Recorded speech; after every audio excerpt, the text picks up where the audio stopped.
Olá, seja bem-vindo a mais um episódio de O Sentido Correto. Antes da gente começar, deixe já o seu curtir ou descurtir, tanto faz. Para o YouTube é a mesma coisa, mas você ajuda o nosso vídeo a atingir mais pessoas.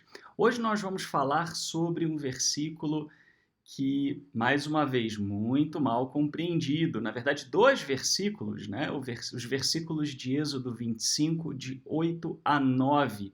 Eles dizem o seguinte: E me farão um santuário e habitarei no meio deles, conforme a tudo que eu te mostrar, para modelo do tabernáculo e para modelo de todos os seus pertences, assim mesmo o fareis. Esse é um texto que se refere a um momento em que Moisés estaria recebendo instruções referentes a como fazer o tabernáculo e também os objetos que pertenciam ao tabernáculo.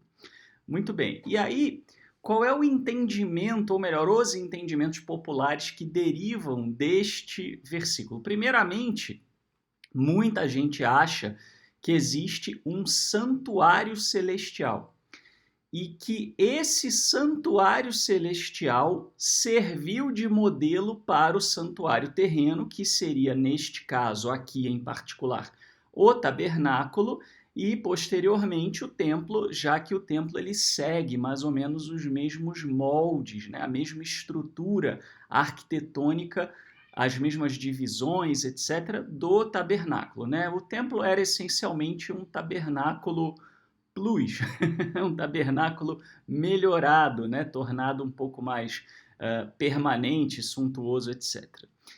E alguns chegam a acreditar que um dia esse santuário, seja na forma de tabernáculo, templo, o que for, mas esse santuário celestial, ele descerá do céu. Bom, antes da gente prosseguir, eu gostaria de dizer o seguinte: o enfoque aqui, acredito que aqueles que já conhecem o canal sabem disso, mas o enfoque nosso aqui é Bíblia hebraica, não é outras religiões, não é aquilo que os cristãos chamam de Novo Testamento, já que Bíblia hebraica a gente se refere, obviamente, aos livros da Bíblia que era considerada pelo povo, que é considerada até hoje, evidentemente, pelo povo judeu como sendo as escrituras, né? A gente chama no hebraico de Tanar, e no português convencionou-se de chamar de Bíblia hebraica um nome melhor do que chamar de Velho ou de Antigo Testamento, já que Velho e Antigo traz uma concepção errada do que isso representa para o povo judeu. Muito bem,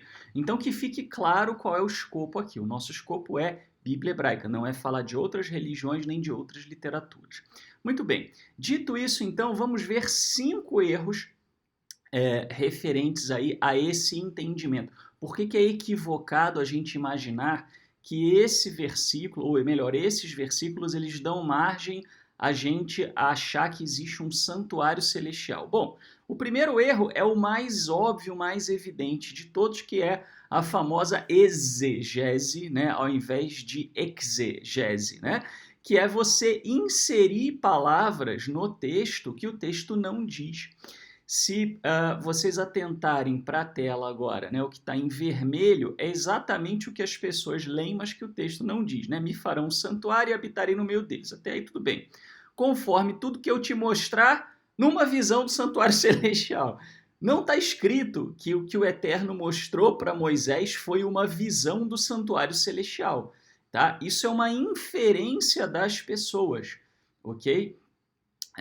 Inferências, elas podem estar corretas, elas podem não estar corretas, mas é importante dizer que uma inferência não é o que o texto diz. O que o texto diz é o que está aqui em preto, né? O que está em vermelho é dedução das pessoas, não é o que o texto diz. Ok? Então o texto não diz que o modelo mostrado pelo Eterno para Moisés é uma visão de um suposto santuário celestial. Então isso precisa ficar claro.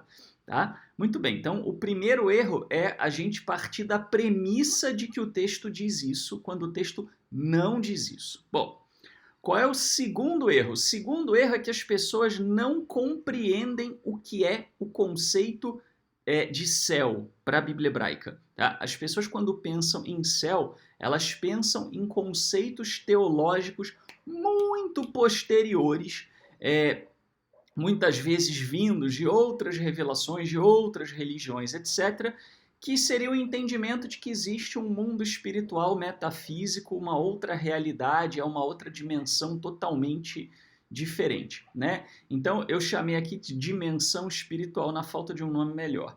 Mas para os semitas da antiguidade, céu era céu, é o que está em cima na cabeça, é onde estão as estrelas, é onde estão, né, onde está o sol, né, onde está, enfim, o firmamento, tudo isso é céu para eles. Não era uma dimensão espiritual. Eles achavam, nos tempos antigos, que os astros eram deuses e, portanto, se os astros eram deuses, né, as divindades estavam no céu. Eles olhavam para o sol, olhavam para a lua, para as estrelas, via que tinha influência, né, que essas coisas tinham influência sobre a vida, né, aqui embaixo, afinal de contas, a posição do Sol, de acordo com as estrelas, influenciava a agricultura, o Sol está mais próximo ou não está, né, ficar mais tempo no céu ou não, influenciava as estações do ano, né, se fazia mais calor ou menos, o ciclo da Lua influenciava as marés, influenciava uma série de outras coisas, tá?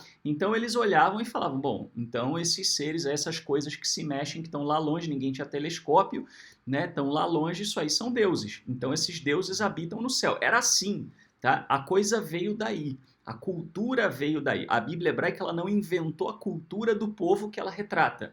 Ela já foi escrita dentro de uma cultura com uma linguagem que eles compreendiam.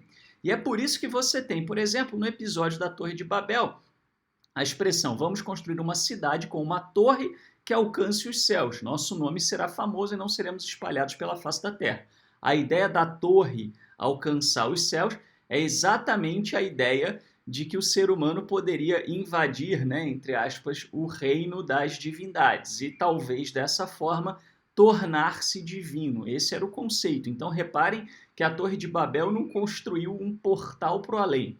Né? A Torre de Babel queria, né, havia um entendimento dentro dessa narrativa de você construir algo bem alto. Né? Evidentemente, essa narrativa ela pode ser melhor entendida nas aulas de Gênesis, quem quiser compreender melhor o que ela representa, o que ela significa, tem um quê satírico nela, né? Mas, enfim, o ponto é que por trás dessa narrativa está esse conceito, né? E a própria Bíblia hebraica, ela fala em Deuteronômio 4:39, reconheçam isso hoje, ponham no coração, que o Eterno é Senhor em cima nos céus e embaixo na terra.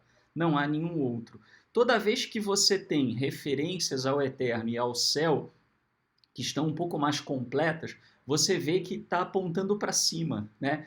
Não farás imagem ou escultura do que há acima nos céus. Se fosse uma dimensão espiritual, não ficava acima. Concorda comigo? Não faz sentido você falar que a dimensão espiritual, você tem que pegar um elevador para chegar lá. Ela seria uma outra realidade e não algo acima. O que está acima é realmente o céu mesmo. Tá? E a palavra céus, né, no hebraico ela é plural, no aramaico também, no hebraico bíblico, shamayim, né, no aramaico bíblico, shamayim. Né? Depois você vai ter shemaia e outras, né, em outras variantes aí do aramaico. Mas ela vai aparecer entre hebraico e aramaico 459 vezes na Bíblia hebraica. Tá? Então, mesmo que eu tenha errado na conta, é mais ou menos esse o número. Acredito que não errei, mas enfim. Mais ou menos essa quantidade de vezes e nunca ela aparece como uma referência clara a uma dimensão paralela ou espiritual. Tá? Não existe, não há esse entendimento. Toda vez que você vê alguém tentando argumentar isso, a pessoa já está partindo da premissa de que o texto fala isso. O texto não fala isso claramente. Não há essa referência. E se a gente entender que isso é um conceito bíblico, vocês vão, né, de convir comigo que em algum momento isso precisava ser dito com clareza, mas não é dito em lugar nenhum. Tá? Muito pelo contrário, todas as referências que se referem a céu e que são mais claras apontam para cima, apontam para realmente o que está no firmamento e, né, para além do firmamento. Né? Vamos combinar que o ser humano hoje em dia tem inclusive satélite, foguete, né? Nós já chegamos lá, né? Já sabemos exatamente o que tem naquela região ali, não tem, né? Não há ruas com deuses andando, ok? Muito bem. Então, a ideia, né, dos antigos do Eterno estar no céu era isso, era dizer que o Eterno está acima da criação, ele está, de certa forma, exterior. Né? É o resquício da cosmovisão semita. A cosmovisão semita era assim como vocês estão vendo. Né? Eles achavam, os semitas da antiguidade, que a Terra era como aquele brinquedinho, né, que você chacoalha e cai neve, né, que o seu vizinho trouxe para você do Canadá, ou de Bariloche.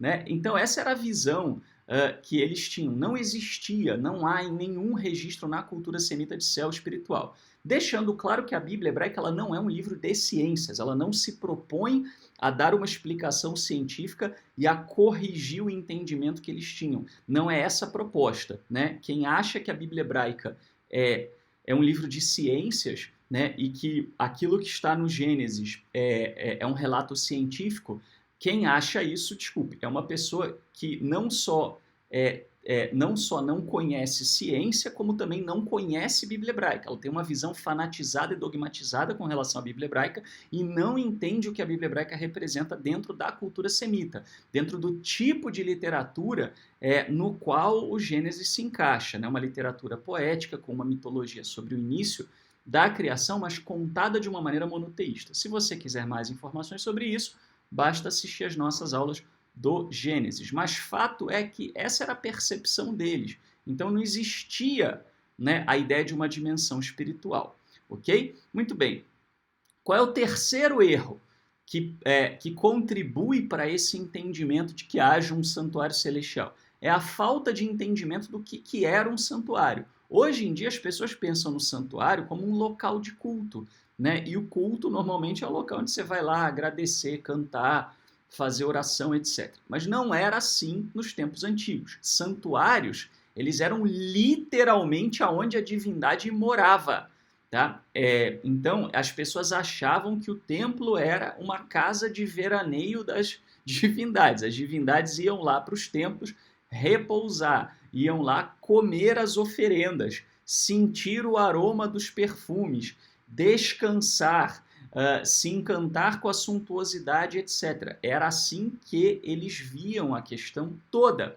Tá? E, obviamente, a Bíblia hebraica ela parte dessa cultura. Lógico que depois os profetas vão explicar que não é bem assim a coisa, mas num primeiro momento era o que eles entendiam. Né? Mal comparando, quando você vai ensinar uma criança sobre o eterno, você não consegue falar de filosofia.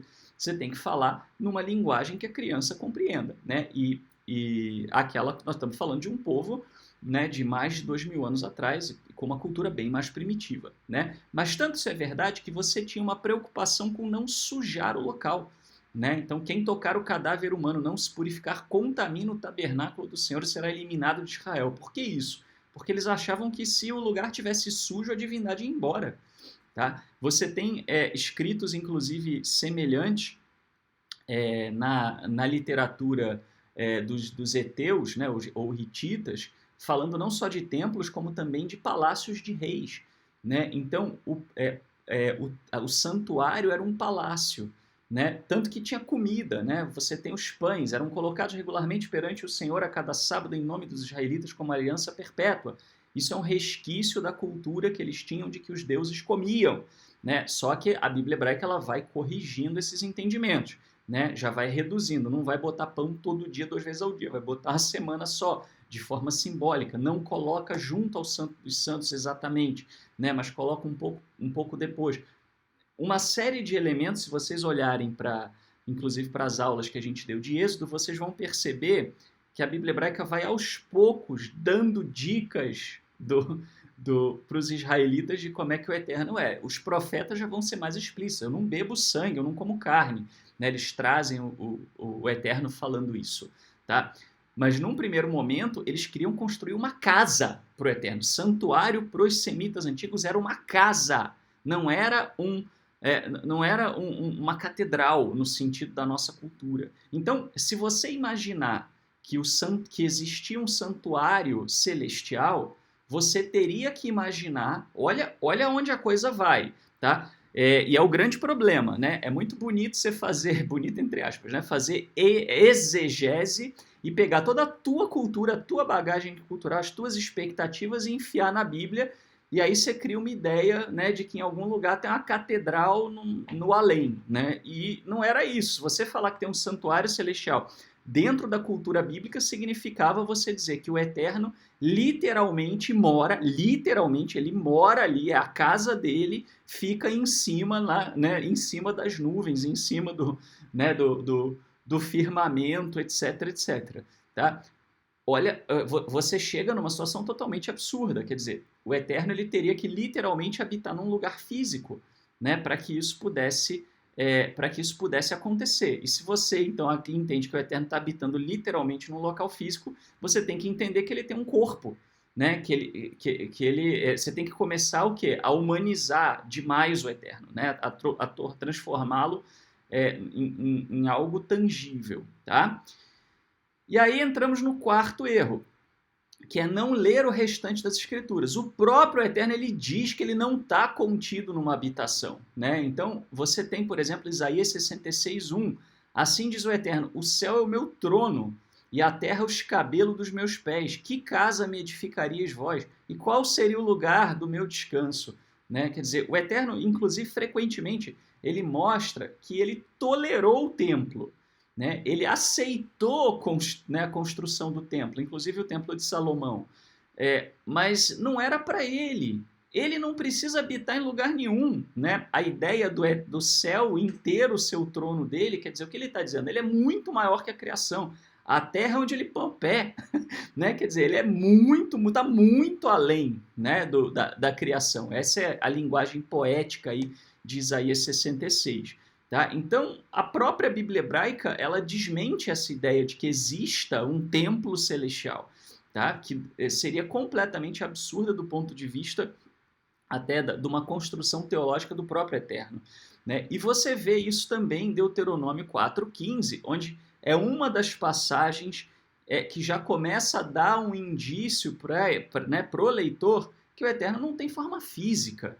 Né? Guardai-vos a vós mesmos cuidadosamente. Não vistes forma alguma no dia em que o Eterno vos falou em Horebe do meio do fogo. O Eterno ele não tem forma física. Né? Até porque se você for pegar todas as descrições físicas do Eterno na Bíblia hebraica e você achar que aquilo é literal, fica um negócio bizarro. Né?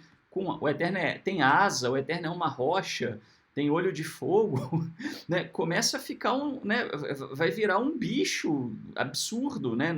Assim, não tem sentido a gente literalizar essas coisas. A grande realidade é que o Eterno não tem forma física. Tudo isso são figuras de linguagem para a gente entender melhor o Eterno.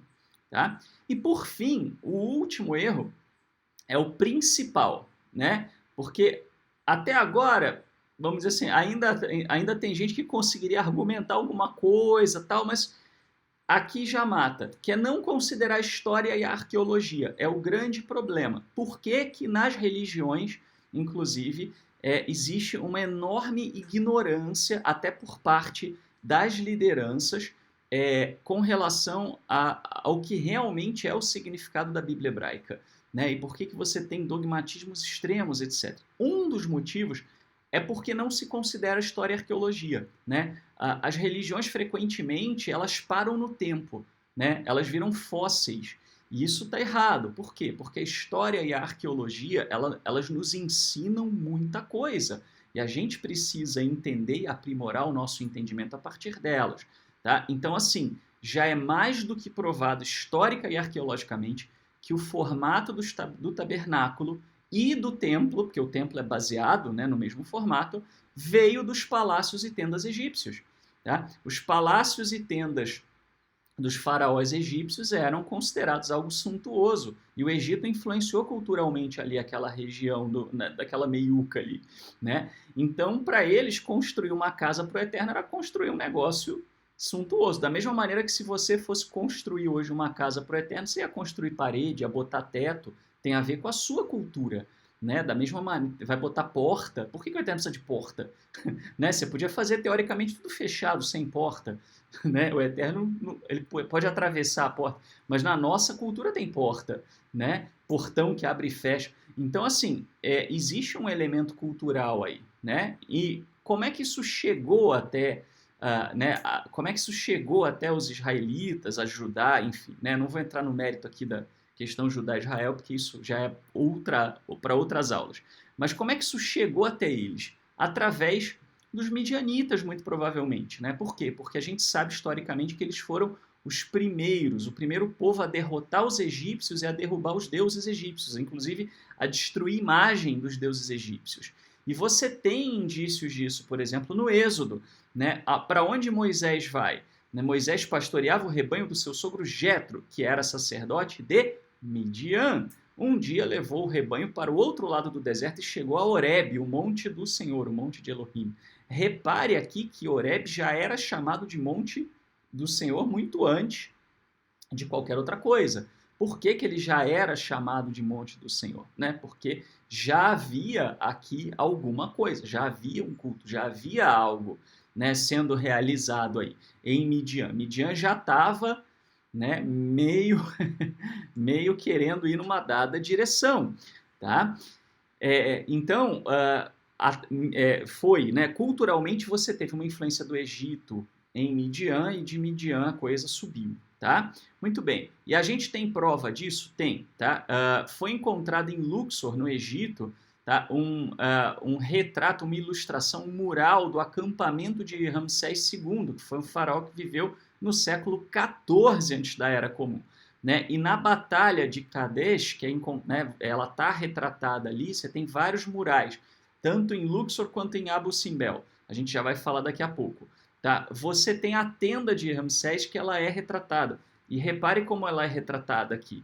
Né? Ela é retratada como tendo uma tripartição. Né? Uma parte exterior, onde uma série de serviços eram realizados. Depois você tem uma parte interna e o aposento do faraó. Tá? Isso aqui vai ficar mais claro nos próximos gráficos. Mas esse primeiro, ele foi encontrado, como eu disse, em Luxor. Tá? Mas você tem também um mural semelhante encontrado em Abu Simbel, que fica na fronteira do Egito com o Sudão. Tá? E você tem eu trouxe aqui 3 imagens. Né? Isso aqui, na verdade, é só uma representação do que foi encontrado aqui nas paredes, né? No mural de Abu Simbel.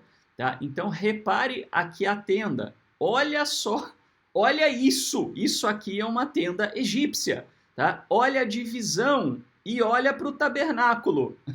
Tá? Então, repare, até mesmo a arca da aliança era uma arca egípcia. Tá? Se você pegar, eu não trouxe aqui porque o foco aqui era mais o tabernáculo do que os objetos. Tá? Mas se você pegar os objetos também de culto, não tem nada de muito diferente do que você encontra em outros templos de outras culturas no Antigo Oriente Médio. Tá? E olha o que você vê aqui, né? Até mesmo a ideia, né, de seres alados, né, querubins como queiram, guardando a divindade, porque eram considerados seres protetores. Querubim é ser mitológico, cidadão, por favor. Não pense que a Bíblia hebraica inventou, né, a ideia de querubim. Né? E as referências a querubim são figurativas. Tá? Não é que tem um ser alado numa região paralela, né? Fica até estranho, né? Para que vai precisar de asa se não tem ar?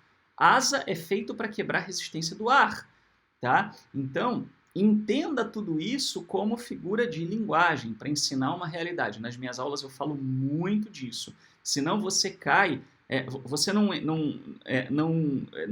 entra num monoteísmo de fato inteligente, sólido, coerente, né, e que tem a ver com a sua realidade, com a nossa realidade. Você cai numa superstição maluca, né? E aí você pode, aí das duas uma, né? Se você né, vamos dizer assim, né, ou você acaba desistindo daquilo, ou você acaba achando, né, inclusive, que você não tem fé, né, porque você não vê nada disso, né. Aí tem aquele pessoal que se emociona, tal, né, totalmente tomado aí por um momento, né, de um êxtase emocional e vê um monte de coisa e a pessoa não percebe que o que ela está vendo tem a ver com a cultura dela, que se ela fosse hindu, ela ia ver um homem-elefante, né? Não, e ela acha que aquilo é uma realidade. Né? Aí vem você que não vê nada e você acha que você não tem fé, que o Eterno não te ama, como eu já ouvi gente falar. E não é nada disso. tá? Essas coisas tinham a ver com a cultura deles. Então, repare como era aqui o tabernáculo. Os servos de Ramsés, eles ficavam, né, nessa região interna aqui, tá? O povo tinha acesso só à parte externa e os aposentos de Ramsés, o trono, ficava ali no que seria, dentro do tabernáculo, o Santo dos Santos. Tá?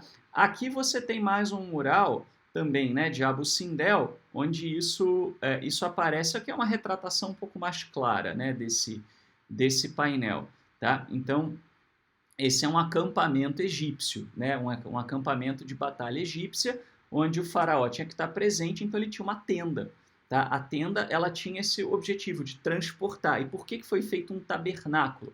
Porque os israelitas entendiam que o Eterno estava no Horebe, ele tinha se manifestado ali na região do Horebe, do Sinai, e eles queriam transportar o Eterno para Israel. Eles achavam que as divindades estavam limitadas a um espaço físico. Tá? O Eterno vai corrigir isso?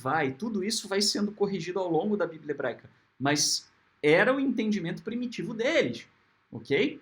Muito bem. Além disso, né, aquilo que eu falei para vocês, tá? Outros templos, eu trouxe um só, mas tem vários. Outros templos encontrados na região de Israel, erigidos a outras divindades, ou outros erigidos ao Eterno também, seguem o mesmo padrão. Tá? Então, esse aqui, por exemplo, é um templo que foi erigido à deusa Hathor, que é uma das deusas primordiais egípcias, e ele data do século XII antes da Era Comum, na região de Timná, em Israel. E você tem indícios arqueológicos de que os midianitas que habitavam nessa região, eles quebraram, num dado momento, a imagem de Hathor e consagraram a sua própria divindade, uma divindade que não usava estátua, não usava imagem. Isso soa familiar para você?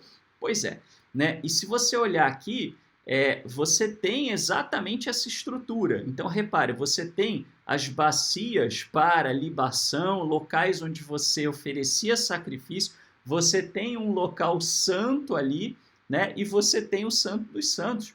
Tá? Repare, segue exatamente o mesmo padrão. Então, esse era um padrão conhecido no Oriente Médio.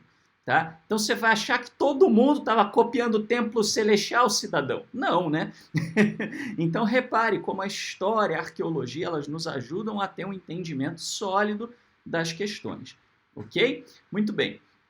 Então, pessoal, na realidade, o tabernáculo, ele seguiu um modelo que já era familiar, já era conhecido, né, dos israelitas. Tá? Em outras palavras, quando essa passagem fala de Moisés receber, né, um modelo do que ele deveria fazer, né, isso significa que foi uma planta, um modelo, um molde, de alguma maneira. Pode ter sido uma visão? Pode. Né, pode ter sido o que for. Né, pode ter sido que o Eterno apontou ali para alguma coisa que já existia em Midian e falou, faz desse jeito, mas muda isso, muda aquilo. Pode. Tá? Mas não foi um tabernáculo celestial. Não está dito, isso é incoerente, isso é inconsistente com a própria teologia da Bíblia, isso é inconsistente com a cosmovisão semita, isso não se fundamenta na história, isso não se fundamenta na arqueologia. Né? E isso não está escrito no texto. Ok? Portanto, a gente pode perfeitamente descartar essa possibilidade, né? Já que a gente percebe que ela é derivada de uma série de erros. Ok? Muito bem, então qual é o sentido verdadeiro dessa passagem? Né? O sentido é, vou te mostrar um modelo, não está explícito de que tipo, de que natureza, mas vou te mostrar um modelo de como você deve construir uma habitação especial. O que é um santuário? Essencialmente era isso, era uma habitação diferenciada das demais, porque o Eterno era o rei da nação, né? E os seus objetos, né? Os objetos para servir ao Eterno, né? Para oferecer, prestar o culto a ele. Mas o culto também, à divindade nos tempos antigos, significava exatamente isso, né? Você oferecer serviço, você oferecer, então, por quê? Né? Como é que era? Ninguém ficava lá cantando, né? batendo palma no templo. As pessoas ofereciam comida, né? Fazia pão, fazia sacrifício, queimava gordura, queimava incenso, acendia luz. Por quê? Né? Era como se estivesse servindo a um rei, né? E era a maneira como as pessoas sabiam fazer naquela época. Né? Talvez uma pessoa que venha de uma cultura oriental, por exemplo, vai ter uma outra visão de qual é a expectativa do eterno com relação a ser servido, né? A gente está numa cultura onde as pessoas fazem orações, cânticos, etc., e chamam isso de servir ao eterno.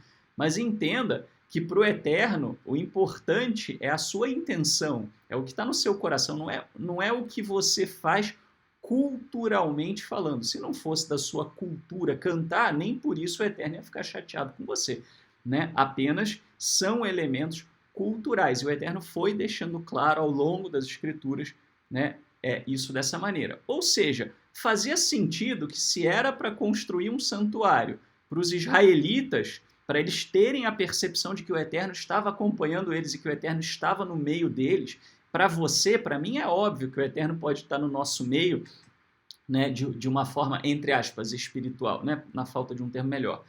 Para nós isso é muito óbvio, né? Ou você imaginar que o Eterno está dentro de você. Para os israelitas daquela época não era. Eles achavam que as divindades tinham que ter uma casinha. E se não tivesse uma casinha, a divindade não ficava lá. Tá? Então foi para atender esses anseios culturais que o Eterno deu a eles, né, um modelo a ser implantado. E esse modelo tinha que ser algo, repito, familiar para eles. Tinha que ser de uma maneira que eles entendiam. Não adiantava ser um negócio totalmente alienígena, né, totalmente bizarro. Algo que eles não identificassem. Eles iam olhar para aquilo e falar, quê? O que eu faço com isso aqui? Não. Né? O que foi oferecido, foi dado a eles, foi algo que eles já sabiam fazer. Tá? Isso comprovado pela história, comprovado pela arqueologia, etc. Muito bem. Então, aqui temos a bibliografia. Depois, se você tiver, né, quiser com calma dar uma pausada, pesquisar um pouquinho, né, estão aqui todas as fontes utilizadas para este vídeo. E se você gosta deste tipo de vídeo, se você acha importante esse entendimento um pouco mais sólido, né, mais pé no chão, mais bem fundamentado, mais acadêmico das escrituras, sem loucuras, né, sem viajar na maionese, sem superstições, etc. Se você entende que isso é importante como eu entendo, então pratique a retribuição. Não apenas se alimente aqui, né, até porque isso é um princípio bíblico, né, isso é um dever, né, se nós recebemos, nós devemos também retribuir e não apenas sugar. Então, faça isso porque assim você ajuda também a gente a poder fazer cada vez mais e melhor. Você pode fazer isso através de uma das contas que aparece no seu vídeo. Muito obrigado e até o próximo episódio, se o Eterno assim nos permitir.